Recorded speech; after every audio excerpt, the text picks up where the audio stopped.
Mardi 13 février, bonsoir et bienvenue dans le 7-8 sur TV78. Voici les titres de l'actualité. C'est la journée mondiale de la radio à l'occasion de cet événement qui rend hommage à l'un des médias les plus anciens du monde. Nous vous emmenons à Chevreuse. C'est dans cette commune que Pauline Sulac, ancienne animatrice sur RMC, a décidé de lancer sa propre web radio. La diffusion débutera en septembre. Découverte. Les chemins de la nature, c'est le nom de cette nouvelle exposition proposée au musée départemental Maurice Denis. Elle met en lumière le travail du peintre autour de la nature dont il était un fervent défenseur. Une centaine d'œuvres sont à voir jusqu'au 31 mars à Saint-Germain-en-Laye. J-1 avant la Saint-Valentin, pour la fête des amoureux, certains couples optent pour des sextoys. Un tiers des Français souhaiteraient même en recevoir en cadeau ce jour-là, selon une étude de l'un des leaders du marché. Reportage dans une boutique qui propose de pimenter le 14 février. Il s'agit du seul sex shop dans les Yvelines et il est à plaisir. Enfin, à l'approche des Jeux Olympiques et Paralympiques de Paris 2024, des milliers de postes d'agents de sécurité privés restent encore vacants. Il s'agit pourtant d'un enjeu majeur pour le rendez-vous qui va accueillir des millions de visiteurs. On en parle dans les invités du 7-8 avec Demba Yatera. Il est président d'ESP Group, une entreprise du secteur implantée à Montigny-le-Bretonneux. Et pour cette édition, je suis accompagné de Mickaël Elmidoro. Bonsoir. Bonsoir. De la rédaction de TV78 et on va faire le point tout de suite avec vous sur les informations du jour.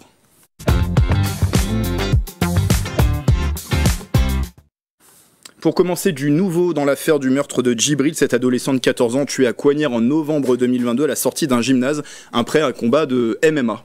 Un peu plus d'un an après la mort du jeune Djibril, un second suspect a été interpellé durant la nuit de samedi à dimanche à Grigny-en-Essonne. Le jeune homme âgé de 20 ans a été déféré ce lundi 12 février devant un juge d'instruction de Versailles.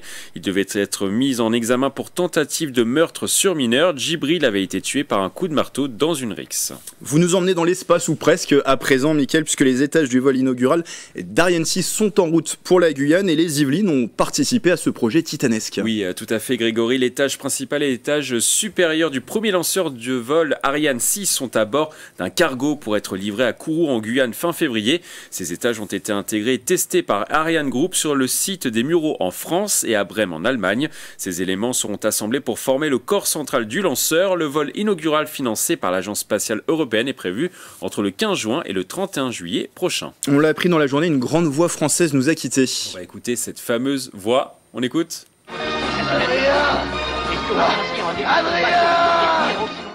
Est-ce que vous l'avez reconnu? Oui, j'ai reconnu la voix française de Sylvester Stallone dans Rocky. Exactement, la voix française de Sylvester Stallone.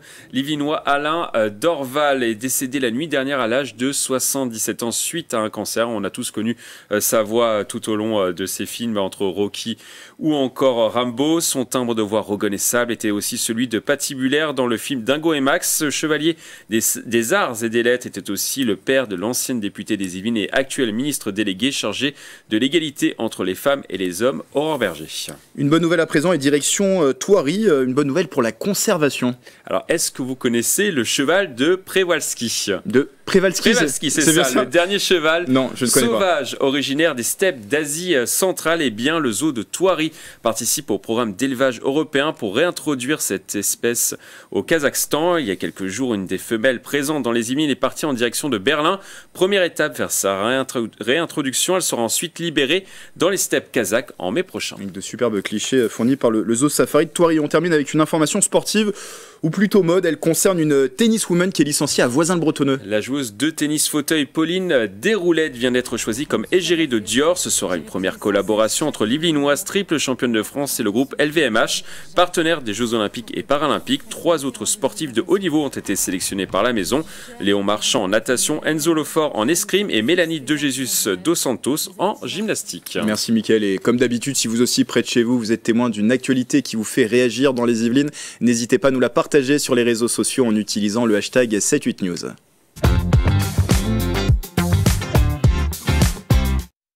Je vous le disais dans les titres, c'est la journée mondiale de la radio. Comme chaque 13 février, nous profitons de ce rendez-vous pour vous faire découvrir ce média ouvert à toutes les générations où chacun peut venir exprimer ses envies au cours de podcasts. Depuis novembre 2023, Pauline Sulac, une ancienne animatrice sur RMC, lançait sa propre web radio locale à Chevreuse. Une trentaine de bénévoles y œuvrent pour lancer la diffusion à partir de la rentrée de 2024. Le reportage de Julien Leroy.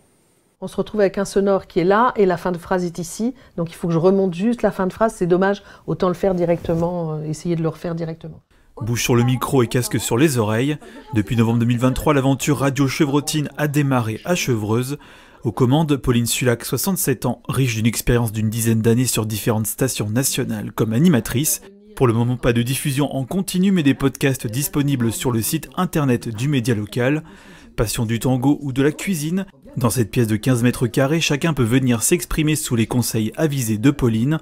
L'objectif, avoir du contenu pour lancer la web radio et ses divers programmes en septembre 2024. Moi, je suis donc photographe à Chevreuse et j'avais justement envie de ce challenge de pouvoir dire que quand on regarde une photo, on peut raconter une histoire. Et ce qui permet aussi aux personnes en situation de handicap ou de malvoyance de aussi s'approprier une photo.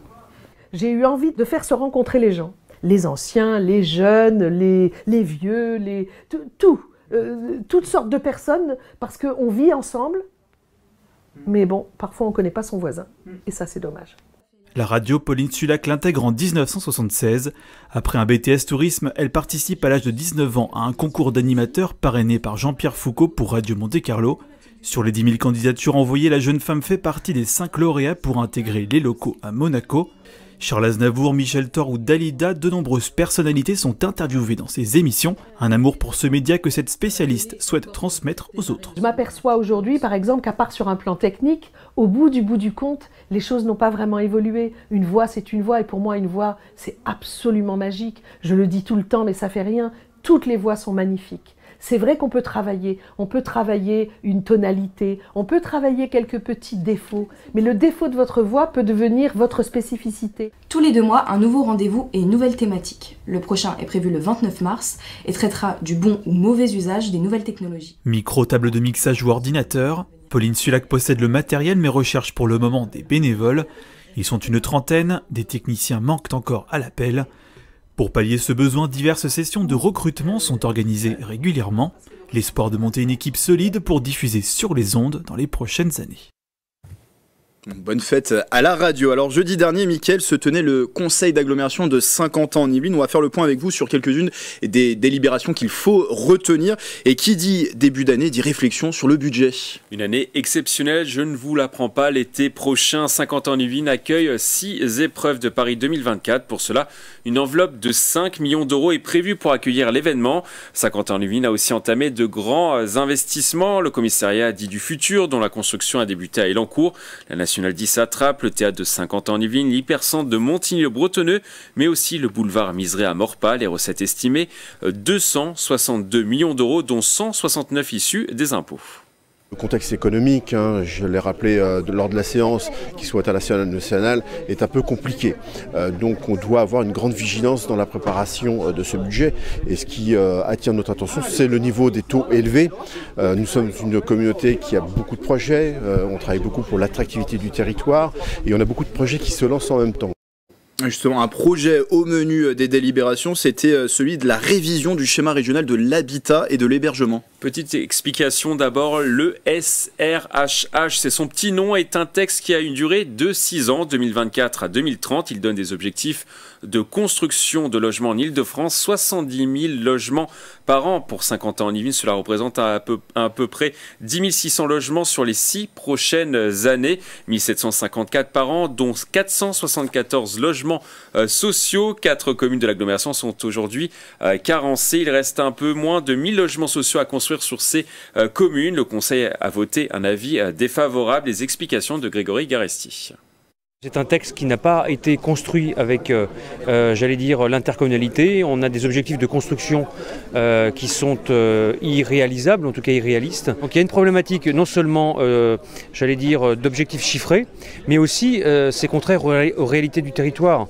On souhaite avoir davantage de concertation parce qu'aujourd'hui, vous le savez, on a une raréfaction des terrains. Toutes nos opérations, maintenant, la plupart sont sur des terrains privés. Et on reparle des Jeux Olympiques pour terminer, puisque l'agglomération lance un concours plutôt original. Avis aux gourmands, lors de la Fan Zone Paris 2024 à l'île de loisirs de Saint-Quentin-en-Yvelines, des douceurs seront à déguster. Ce sont des membres du lycée hôtelier de Guyancourt qui les auront élaborés. Saint-Quentin-en-Yvelines a lancé avec un concours avec l'établissement. Des équipes de 3 vont être constituées. Nous réunirons mi-avril 2024 un jury qui sera composé d'élus et un petit peu de personnages passionnés de la restauration sur le territoire. Le jury est encore à constituer. Nous retiendrons après avoir goûté, c'est un grand intérêt aussi de goûter. La pâtisserie, ça se goûte comme toute la restauration. Nous retiendrons 3 équipes, donc 3 équipes de 3. Sur ces 3 équipes-là, nous choisirons une équipe qui sera gagnante. Les 3 équipes seront invitées à venir lors de la soirée d'inauguration. Merci Mickaël pour ces précisions, mais merci également à Mélanie Poquet qui était sur place pour récolter toutes ces précisions, toutes ces interviews, et on précise que le prochain conseil communautaire aura lieu le jeudi 28 mars à 19h30. On reprécise que les séances sont bien sûr publiques, donc vous pouvez y assister aussi dans le public. Allez, c'est l'heure d'ouvrir une page culturelle dans le 7-8.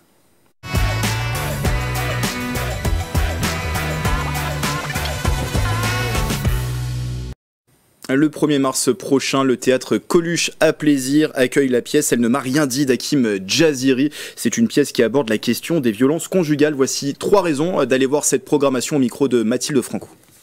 Bonjour, je m'appelle Florence Camoin, je suis la directrice du théâtre Coluche à Plaisir. Aujourd'hui, je vais donner 3 raisons d'aller voir un spectacle merveilleux, « Elle ne m'a rien dit » de Hakim Djaziri.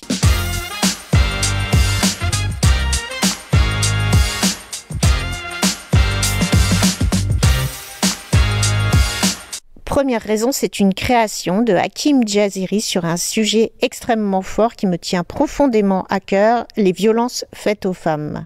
Deuxièmement, c'est une histoire vraie, inspirée du témoignage d'Ager Saïli, qui a attaqué l'État pour non-assistance à personne en danger, et elle a mis 10 ans pour voir aboutir son procès. Troisièmement, comme c'est un texte d'Hakim Djaziri, vous trouverez dans ce spectacle d'abord beaucoup de force au niveau du texte et aussi beaucoup de décalage poétique. Il sera notamment accompagné de 2 danseurs sur scène pour transposer toutes les parties les plus violentes et dures.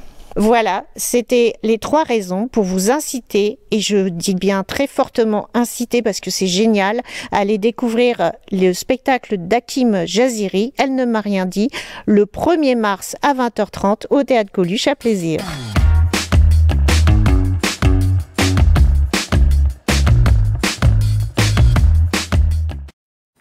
Une exposition sur le thème de la nature, elle est proposée par le musée départemental Maurice Denis. Dans la splendide demeure du peintre installée à Saint-Germain-en-Laye, les visiteurs peuvent contempler des œuvres inédites, et ce jusqu'au 31 mars. Mathilde Franco.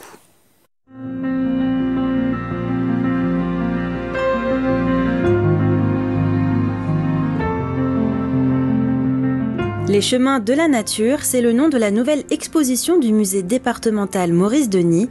Le peintre Nabi a été un ardent défenseur de la nature en son temps. Il en a même fait le fondement de son art. Maurice Denis, comme les autres artistes Nabi, ne peint pas sur le motif. Il ne va pas mettre son chevalet dans son jardin. Il dessine, qu'il soit chez lui, en voyage, en vacances. Il dessine continuellement dans des petits carnets de croquis qu'on présente dans l'exposition d'ailleurs. Et ensuite, rentré dans son atelier au calme ou dans sa chambre en vacances, il réalise une peinture qu'il fait avec recul pour transcrire ses émotions de nature et non pas sa vision de la nature. Cette exposition se décompose en 5 parties. On peut y contempler des tableaux de nature morte, d'arbres, de paysages ou encore les propres jardins du peintre.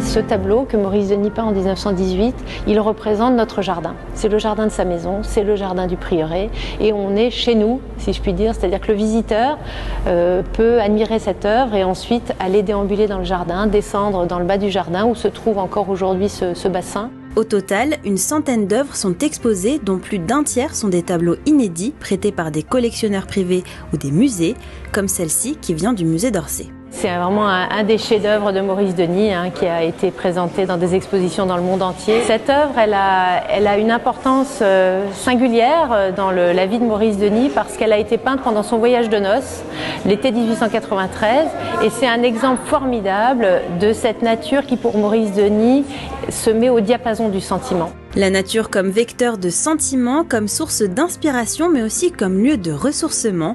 Ces œuvres de Maurice Denis témoignent de l'importance qu'elle avait dans sa vie. Cette exposition est ouverte jusqu'au 31 mars. Comme tous les mardis, Maxence Delacroué, jeune Yvelinois passionné d'histoire, vous en apprend plus sur le département. Et ce soir, Maxence revient sur le passé de la commune de Jouarre-Pontchartrain que l'on appelait Diodorum dans l'Antiquité. Vous connaissez Jouarre-Pontchartrain ?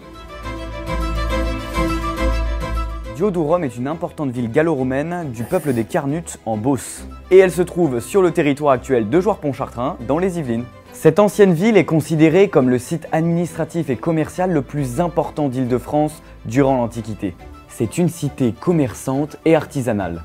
On y retrouve des entrepôts et plusieurs lieux de culte pour des divinités romaines et gauloises. C'est également un carrefour stratégique de plusieurs voies de transport qui partent à travers toute la Gaule. Elle fut habitée jusqu'au VIe siècle. Au XIIe siècle, le site est devenu une ferme cistercienne que l'on appelle la ferme d'Itz et qui dépend de l'abbaye Notre-Dame des Vaux-de-Cernay, située 20 km plus au sud. Des siècles plus tard, le site historique est reconnu en 1994 au moment des travaux importants sur la route nationale 12. Les archéologues supposent la présence d'une nécropole, de plusieurs thermes et même d'un théâtre. Petite anecdote, si l'on sait que cette ancienne cité s'appelait Diodorum, c'est parce qu'elle était mentionnée au IIIe siècle dans un guide routier antique, l'itinéraire d'Antonin. Une sorte de guide du routard vieux de 2000 ans.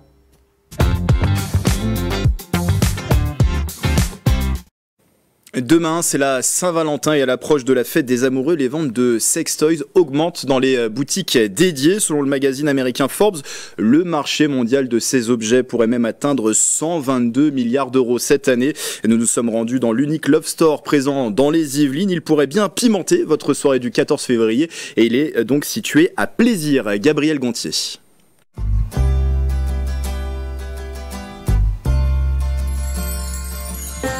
Et si à l'approche de la Saint-Valentin, vous veniez découvrir un lieu unique dans les Yvelines, depuis plus d'un an à Plaisir, le Love Store Coquine est le tout premier sex shop du département, un concept accueilli avec enthousiasme selon le gérant de la société. Notre arrivée ici, elle a été plutôt bien accueillie par la ville de Plaisir. Ce type de magasin en fait manquait terriblement dans les Yvelines, il y en avait pas, donc du coup avec mon associé, on a eu l'idée d'en créer un. Et un magasin surtout axé autour du plaisir et de l'amour.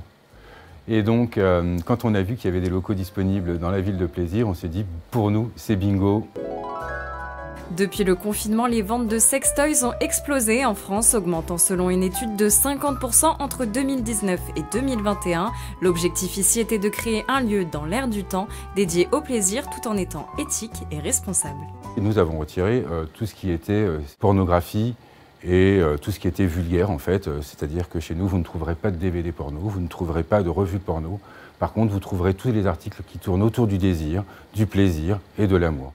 Ici, les gérants ont choisi de mettre en avant des produits dédiés au bien-être et au plaisir. Sur les 300 mètres carrés de surface, de nombreuses références, parmi elles l'huile de massage lubrifiant ou encore sextoys comme ce best-seller. J'ai la gamme complète en fait de chez Womanizer. Acheter un sextoy aujourd'hui n'est plus un tabou. En couple ou célibataire, le marché du bien-être sexuel est en croissance. Avec la Saint-Valentin, une hausse des ventes est attendue dans cette boutique. Avant l'invité du 7-8, les prévisions météo de demain.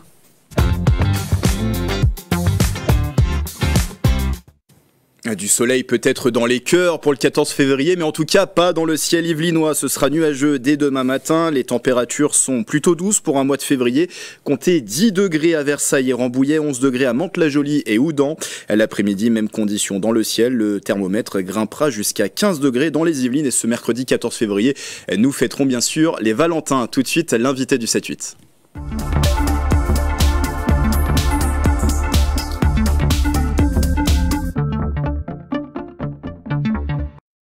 J-164 désormais avant les Jeux Olympiques de Paris 2024. Enjeu d'importance pour le rendez-vous qui devrait accueillir 10 millions de spectateurs.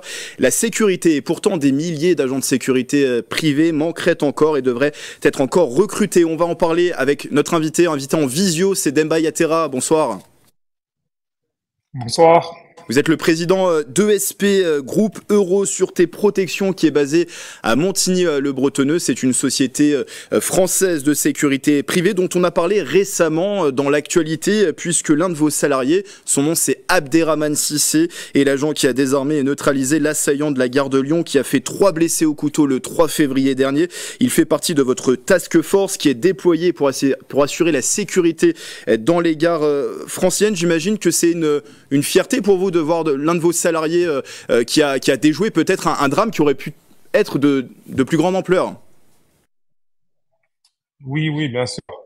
Déjà, je voudrais encore donc féliciter la bravoure et le courage d'Abderrahmane Cissé, qui est un salarié chez nous depuis maintenant de nombreuses années. Donc, ce qu'il a mis en œuvre, en fait, c'est toutes ces années en fait de formation, de travail. Comme vous l'avez dit, la Task Force est une unité d'élite en fait que nous avons montée pour les besoins de la SNCF. Donc des agents qui interviennent, que ce soit pour ça peut être des colis abandonnés, ça peut être des personnes, des vendeurs à la sauvette, en fait tout type de services que pourraient subir des voyageurs au sein des gares. Donc ce qu'il a fait, c'est un vrai acte de bravoure. Il a pu intervenir pour pouvoir désarmer cette personne et pouvoir derrière la maîtriser, appeler les secours et la remettre à la justice. Acte de bravoure et pourtant beaucoup de pudeur de sa part, c'est ce qu'il a dit à nos confrères du Parisien. Il a dû juste faire son travail. Finalement, c'est leur métier à ces agents qui sont déployés dans votre task force, c'est d'assurer cette sécurité, que tout se passe bien finalement dans ces gares franciliennes. C'est exactement ça. C'est vrai que l'agent de sécurité est souvent mal perçu et non vu. Même, je dirais que c'est souvent des personnes qu'on ne voit pas forcément, mais c'est des agents qui sont là au quotidien, qui assurent notre sécurité à tous et à toutes. Et heureusement qu'ils sont là. Et Abderrahmane en est la preuve. C'est quelqu'un de très très très très humble, hein. Voilà, il se met pas forcément en avant, mais en tout cas, ce qu'il a fait, c'est vraiment vraiment un acte héroïque. Et il mérite toute notre reconnaissance, mais comme je dirais, comme tous les agents de sécurité qui sont en France et qui œuvrent pour notre sécurité à tous, en fait. Et ça montre tout l'enjeu de cette question de la sécurité, surtout à l'approche de cet événement mondial, les JO de Paris 2024, Jeux olympiques, Jeux paralympiques aussi qui suivront. Justement, pour cette échéance, de quelle manière vous allez être déployés? Comment vont être déployées vos équipes, justement? Donc nous, on a la chance d'avoir plusieurs sites dont nous allons assurer la sécurité. Donc nous travaillons essentiellement dans les Yvelines, avec le Vélodrome national de Saint-Quentin, le site du Véla à la colline d'Elancourt. Nous avons aussi les hôtels où seront accueillies toutes les équipes pour les diverses compétitions dans les Yvelines. Donc c'est vrai que pour nous c'est un enjeu assez important. C'est notre territoire. On met tout en œuvre pour assurer ces jeux. Maintenant, c'est vrai qu'il y a une réalité qui est là. Il manque des agents de sécurité. Ça, personne ne se le cache. Maintenant, moi, j'invite toutes les personnes qui sont intéressées par ce métier ou qui ont envie de vivre cette expérience des Jeux Olympiques qui a lieu une fois tous les 100 ans, de venir nous rejoindre. On a besoin vraiment, que ce soit des jeunes ou des moins jeunes. L'État a mis pas mal de dispositifs en place pour pouvoir les accompagner dans la formation, pour pouvoir accéder au métier de la sécurité. Nous-mêmes, le groupe ESP, avons fait le choix aussi d'intégrer un groupe une entreprise de formation en fait au sein du groupe. Donc, on peut prendre en charge les personnes qui ont en tout cas cette envie de rejoindre nos rangs, et on les accueillera avec plaisir. Vous manque combien de personnes pour assurer vos missions pendant les JO de Paris 2024 aujourd'hui? Donc, on travaille au quotidien pour pouvoir remplir nos plannings. Après, on n'a pas tous les éléments au niveau de Paris 2024. Donc, nous, aujourd'hui, on mise sur 1500 agents. Aujourd'hui, on doit être à 700 agents, je dirais, recrutés. Donc, un peu plus de la moitié, je dirais. Alors on le disait, ça c'est c'est pas grave. Les chiffres nationaux parlent de milliers d'agents de postes d'agents qui ne seraient pas pourvus, au point même que certains médias parlent de recrutement envisagé chez les étudiants, chez les retraités. Est-ce que c'est quelque chose que vous envisagez ou pas du tout, vous, au sein de SP Protection Sécurité? Oui, exactement. Encore une fois, j'invite vraiment toutes les personnes, que ça soit jeunes ou moins jeunes, à nous rejoindre. L'État a mis en place un dispositif qui s'appelle le PSGE, donc qui consiste en fait à accompagner des étudiants à travers la formation de sécurité pour des grands événements. Donc c'est une formation qui est moins importante que la formation originale. La formation dure 3 semaines. Et donc, elle permet en fait surtout à des étudiants, mais pas que, à pouvoir accéder rapidement au métier de la sécurité. Pas mal de centres de formation adaptent des horaires, que ce soit en nuit ou en week-end, pour que les personnes puissent se former. Donc, oui, encore une fois, voilà, j'invite vraiment les personnes. On a besoin de vous. C'est un très bel événement qui aura lieu dans nos territoires. Donc voilà, on a vraiment besoin que des personnes puissent venir vivre cette aventure avec nous. Voilà. Et lancer pour avoir toutes les informations, peut-être aussi pouvoir candidater, vous contacter, vous pouvez vous rendre sur le site de SP Sécurité qui s'affiche en bas de l'écran. Merci Demba Yatera d'avoir été avec nous. Je rappelle que vous êtes le président de SP Group Euro-Sûreté Protection qui est basé à Montigny-le-Bretonneux. Merci de nous avoir accordé cet entretien parce que vous êtes depuis Los Angeles aux États-Unis, donc c'était assez difficile d'établir la connexion, mais on a pu l'établir au sein du 7-8. Merci à vous. Voilà, c'est la fin du 7-8. Merci de votre fidélité et demain pour une nouvelle édition, vous retrouverez Mathilde Francou à la présentation. Belle soirée sur TV78.